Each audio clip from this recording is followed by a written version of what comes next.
네, 교회 여러분 안녕하십니까? 오늘은 10월 14일 목요일입니다. 오늘 함께 나눌 성경 말씀은 마태복음 26장 17절부터 30절 말씀이 되겠습니다. 제가 봉독해 드리겠습니다.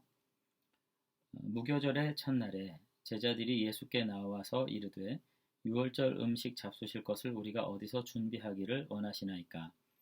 이르시되 성한 아무에게 가서 이르되 선생님 말씀이 내 때가 가까이 왔으니 내 제자들과 함께 유월절을 내 집에서 지키겠다 하시더라 하라 하시니 제자들이 예수께서 시킨 대로 하여 유월절을 준비하였더라.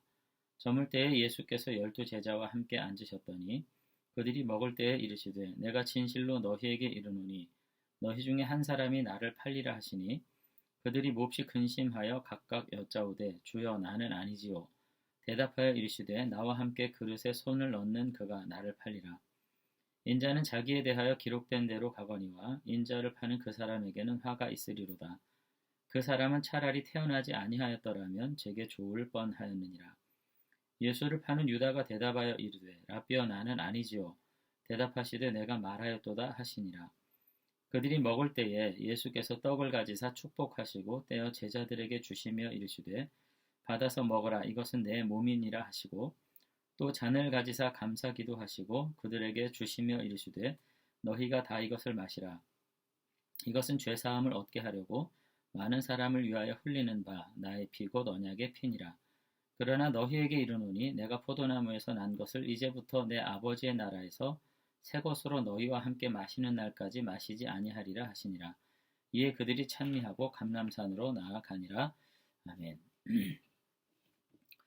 네, 오늘은 이제 6월절 만찬, 그 최후의 만찬이라고도 부르지요.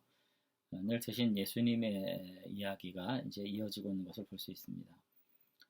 우리는 단지 그저 예수님께서 이제 6월절 음식을 드시면서 이것이 내 피요, 내 살이라 이렇게 말씀하셔서 예수님이 6월절 어린 양으로 오셨고, 그러므로 결국은 구약의 이미지 안에서 출애굽의 사건을 함께 생각하면서 하나님께서 구약의 이스라엘 백성들을 바로의 손아귀 위에서 건지셔서 하나님의 나라의 백성으로 회복시켜 주셨던 것처럼 오늘 이 땅에 우리들도 죄와 사망의 종로를 타던 우리들을 예수 그리스도의 피로 구원하셔서 하나님의 백성 삼아 주신 것으로 이제 그렇게 이해를 하죠.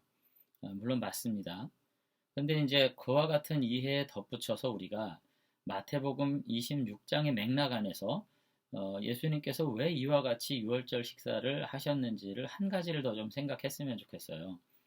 그러니까 마태복음 26장 1절부터 5절까지 보면은 어떤 내용인가요? 대제사장들과 장로들이 예수님을 죽이려고 결의하고 이제 유월절 전에 혹은 유월절 후에 그러니까 밀란이 일어날까봐 두려워하면서 시기를 저울질하고 있었고 실제로 이와 같은 대제사장과 백성의 장로들의 고민의 해결책을 가지고 나타난 자가 바로 가룟 유다다. 이런 이야기들을 이제 쭉 했습니다. 그러니까 결국은 예수님의 죽음은 마치 백성의 지도자들과 제자들 중에 예수님을 배반한 가룟 유다에 의한 어떤 정말 희생적인 죽음 그리고 음모에 의한 죽음으로 생각할 수도 있겠다는 거예요. 그런데 이와 같은 관점을 17절 오늘 읽은 이 최후의 만찬 이야기는 완전히 뒤집습니다. 그러니까 예수님의 죽음은 어쩔 수 없는 희생적 죽음, 힘 있는 자들에 의해서 강제적으로 당한 비극적 죽음이 아닌 거예요. 예수님은 당신의 때를 이미 아셨고 그 당신의 죽음의 의미도 다 아셨기 때문에 철저하게 순종하는 아들 메시아로서 당신의 죽음을 준비하고 계셨고요. 또 그와 같이 하나님 앞에 순종하는 아들로서 죽으신 것이지 결코 이들에 의해서 희생당한 죽음이 아니라는 점을 마태는 우리에게 조금 더 부각시키려는 의도를 가지고 있었다는 것입니다. 그러니까 결국은 악인들조차도 하나님이 사용하신 것이죠. 이 세상은 그러니까 하나님은 하나님의 택한 자녀들만의 하나님이 아니시고요. 온 세상의 주권자세요. 그래서 악인들마저도 하나님께서 당신의 때를 이루는 도구로 사용하고 계신다는 것을 오늘 본문은 우리들에게 분명히 알려주고 있습니다. 그러니까 최후의 만찬의 과정 속에서도 이제 가룟 유다에게 이제 말씀하시죠. 나를 팔 자가 바로 너다. 이와 같이 모든 것을 알고 계심에도 불구하고 당신의 죽음의 의미를 강조하기 위해서 지금 유월절 식사로서 우리들에게 새로운 가치를 알려주시는 거죠. 그러니까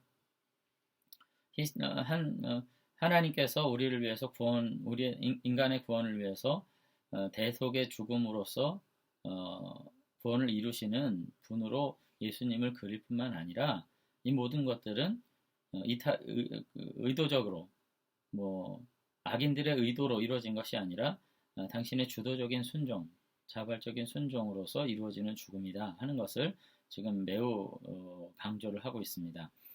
근데 다만 이제 예수님께서 6월절날 어린 양으로서 이제 돌아가시는 것이 이와 같은 이미지를 온전히 확립하는데 굉장히 중요한데, 제가 지금 말씀드리고자 하는 것은 마태는 뭐라고 말하고 있냐면 17절에 무교절의 첫날에 이렇게 얘기하고 있단 말이에요. 그러니까 무교절의 첫날은 니산월 15일이에요. 그리고 그 무교절 시작하기 전날 니산월 14일이 6월절이고요.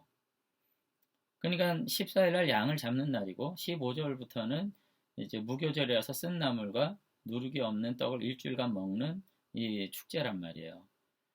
그러면 실제로 그런 점에서 요한도 예수님이 최후의 만찬을 하시고 잡히셔서 돌아가신 날을 6월절 날로 말하거든요. 그러니까 6월절 전에 뭐 이렇게 말하기도 하고 6월절 잔치를 무교절 하기 전에 먹기 위해서 이제 예수님께서 일을 하셨다 이런 본문들이 분명히 나와요. 그러니까 요한에 따르면은 6월절 저녁에 무교절 전날 그러니까 14일 날 제자들과 최후의 만찬을 하시고 그날 밤에 유다와 함께 온 관원들에 의해서 붙잡혀서 신문당하시고 순환당하시고 아침이 와서 그날 오후에 돌아가셨단 말이에요. 그렇게 되면 6월절 양으로 죽으신 거죠. 예수님께서. 그래서 요한에 의하면은 6월절이 니산월 14일 저녁이고 그날 이제 돌아가신 것으로 이제 이야기하고 있고 사도 바울도 예수님의 십자가의 죽음이 6월절이 희생양으로 이제 말하면서 니산월 14일 날, 그러니까 6월절 날 이제 최후만찬을 하시고 돌아가신 것으로 이제 기억하고 있는데 마태는 이상하게 무교절의 첫날에 지금 예수님께서 식사하시고 잡혀가신 것으로 그려서 하루의 차이가 있다는 거죠.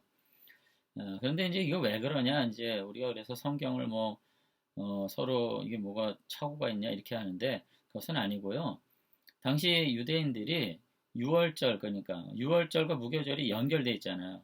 6월절이 14일이고 15일부터 무교절이 일주일간 진행되는데 이걸 전체 통틀어 가지고 그냥 무교절 기간이라고 불렀어요. 그래서 6월절을 따로 생각하지 않고 사실상 절기가 이게 두 개가 같은 거거든요, 의미가.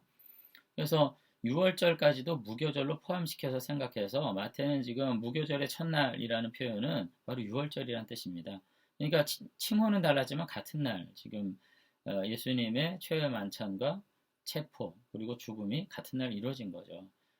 그런 점에서 오늘 이제 분명히 제가 말씀드리고 싶은 것은 예수님은 당신의 때를 6월절과 연관시키고 있어요. 그러니까 17, 18절이 분명하게 그것을 말하고 있습니다. 다시 한번 읽어보면 무교절의 첫날에 제자들이 예수께 나와서 이르되 6월절 음식 잡수실 것을 우리가 어디서 준비하길 원하시나이까? 그렇잖아요. 무교절의 첫날에 제자들이 6월절 음식 어디서 먹겠냐 이렇게 말씀을 한 거죠. 그랬더니 예수님 뭐라고 말씀하시냐면 이르시되 성 안에 아무에게 가서 그러니까 여기 아무에게란 말이 예수님과 제자들이 알고 있는 약속된 어떤 사람일 수 있어요. 왜냐하면 예수님이 계속해서 체포당할 위기 속에 있었기 때문에 이제 당신을 은닉하고 계신 상황이거든요. 그래서 여기 가서 선생님이 내 때가 가까이 왔으니 여기 내 때가 가까이 왔다는 말도 이제 점점점 도래하고 있던 뜻이 아니라 바로 내가 직면에 있다 그날이 나의 삶에 붙어 있다 그런 뜻입니다. 가까이 왔어요. 뭐예요? 당신이 돌아가실 날 하나님의 6월절 어린 양으로 세상 죄를 지고 죽으실 그날이 가까이 왔기 때문에 이제 6월절을 내 집에서 지키겠다 하면 예비된 집을 그 사람이 열어줄 거다 이렇게 얘기를 이제 하고 있다는 거죠. 그러니까 예수님께서는 바로 6월절에 어린 양으로 당신을 지금 계시하시면서 그때는 억울한 죽음이 아니라 하나님의 구원의 성취와 완성의 때로서 자신의 희생을 통해서 하나님의 구원을 성취하려고 하는 분명한 이해를 가지고 있음을 오늘 우리들에게 알려주고 있는 것을 볼 수 있습니다. 제자들에게 그렇게 계속 계시를 하신 거예요. 그러니까 자신의 죽음의 때를 아시고 의지적으로 그 때를 위해서 지금까지 살아오신 거고요. 이제 그 날을 온전히 이루시기 위해서 최종적인 준비와 결단을 온전히 하고 계신 것을 볼 수가 있습니다. 본문은 굉장히 어떤 그 구원사에 있어서 중요한 의미를 갖추고 있는 날인데, 예수님은 분명히 하나님의 아들로서 또 메시아로서 희생과 대속의 죽음으로써 하나님의 구원을 이루시고자 하는 사명을 가지고 계셨다는 사실을 분명히 알고 계셨고요. 그와 같은 사명에 대한 인식 가운데 온전히 순종하심으로써 하나님의 뜻을 이루신 분이라는 사실을 마태는 우리에게 분명히 전하고 있습니다. 그래서 바로 이 예수님이 우리의 구원자이신 것이고요. 바로 이와 같이 예수님의 인격적인 이와 같은 실존, 현존, 우리가 이거 뭐 영으로 자꾸 생각할 게 아니에요. 바로 2000년 전에 오신 바로 인간의 몸을 입고 오신 그 예수님께서 하나님의 뜻을 이루셨고, 이제 다시금 재림의 날에 그 인격적 재림, 그 예수님이 실체적으로 재림하시고 우리와 함께 하심으로써 우리의 삶에 완전한 구원을 이루실 것을 믿음으로 고백하는 것이 기독교 신앙의 근간이라고 하는 것을 우리가 알 수 있었으면 좋겠습니다. 그래서 우리가 그 예수님을 인격적으로 우리가 만나게 될 것이고 영원히 함께 살게 될 것이고 그 나라에서 영원한 은혜를 누리게 될 것을 믿음으로 고백하는 것, 그것이 신앙의 이제 기초가 될 것 같아요. 그러니까 우리가 뭐 어떤 이단에서 말한 것처럼 예수님의 영이 자기에게 왔다 자꾸 그런 것은 의미가 없습니다. 그 말은 모두가 다 거짓이에요. 예수님은 영으로 왔다 갔다 하시는 분이 아닙니다. 저도 제가 영으로 따로 왔다 갔다 하고 내 몸은 따로 있고 이렇게 되지 않아요. 예수님은 신적 존재니까 무소부재하시고 어디나 가실 수 있지만 이 분리된 상태에서 누구의 영에 합체하고 이런 것이 아니죠. 불가능한 일입니다. 우리는 바로 이 예수님을 재림의 날에 인격적 현존으로 만날 것이고요. 이와 같은 구원의 은혜로 인해서 영원한 찬송, 영원한 감사 속에 우리가 함께 살게 될 것임을 저와 여러분들이 다시 한번 확신 가운데 믿고 우리가 살았으면 좋겠습니다.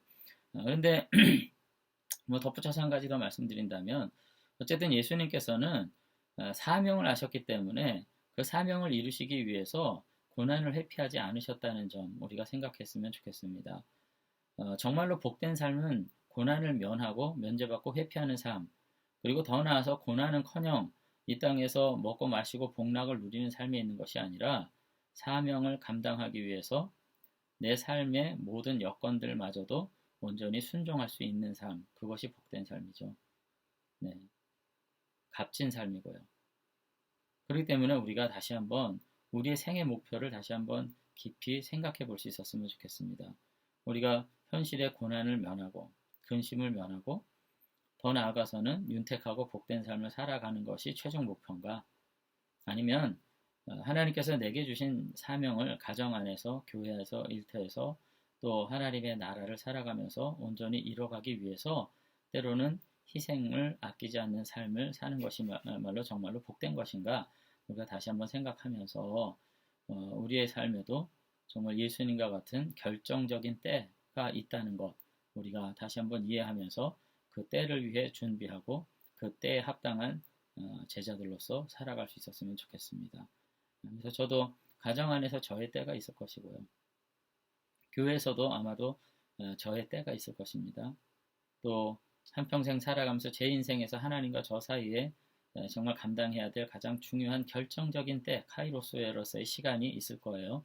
그때 우리가 정말 자기를 부인하고 하나님 앞에 순종함으로써 진정한 믿음의 가치를 온전히 주님 앞에 보여주면서 세상 앞에 다시 한번 비춰내면서 정말 의미 있게 살아갈 수 있는 그런 믿음의 사람들로 우리가 살아갈 수 있었으면 좋겠습니다. 아무쪼록 오늘 하루도 다시 한번 우리 위해서 그 고난의 길을 걸어가신 주님 우리가 생각하면서 간절히 사모함으로 고백했으면 좋겠고요. 우리도 그와 같이 정한 때를